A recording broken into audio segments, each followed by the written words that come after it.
நான் Bible read பண்ணிட்டு இருக்கிறப்போ இந்த கான்செப்ட் வந்து எனக்கு என்னோட இருதயத்துக்கு டச் ஆச்சு. அண்ணாள் நம்ம எல்லாருக்குமே தெரியும். அந்த அண்ணாவுடைய வாழ்க்கையில நீங்க பாத்தீங்கன்னா எல்லாம் இருந்துச்சு அந்த அண்ணாவை சுத்தி. ஆனா அந்த அண்ணாவுக்கு ஒரு குழந்தை மட்டும் இல்லை.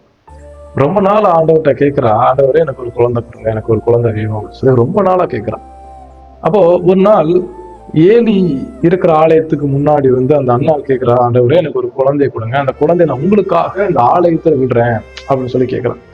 அப்போ அந்த ஏலி சொல்றாரு, நீ கேட்டத ஆண்டவர் கொடுப்பாரு அப்படின்னு சொல்லி இந்த ஏலி சொல்லி முடித்தாலும் வீட்டுக்கு போறாங்க. அந்த வீட்டுக்கு போனதுக்கு அப்புறம் ஒரு குழந்தை பிறக்குது. எல்லாருக்கும் தெரியாது சாமுவேல் தீர்க்கதரிசி அப்படின்னு.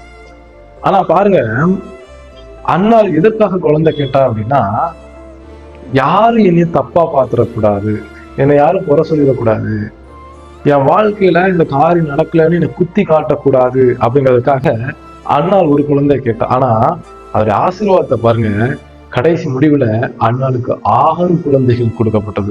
அண்ணாள் கேட்டதோ தான் வாழ்க்கையில ஒரு குறைவு இருந்துச்சு, அதை நிறைவாக்கும் ஆண்டவரே, அதை எனக்கு நீங்க நிறைவா கொடுங்க அப்படின்னு சொல்லி ஒரு விஷயம் கேட்டா. ஆனா ஆண்டவர் கொடுத்தது 6 விதமான 6 ஜெனரேஷன் ஆண்டவர் கொடுத்தார்.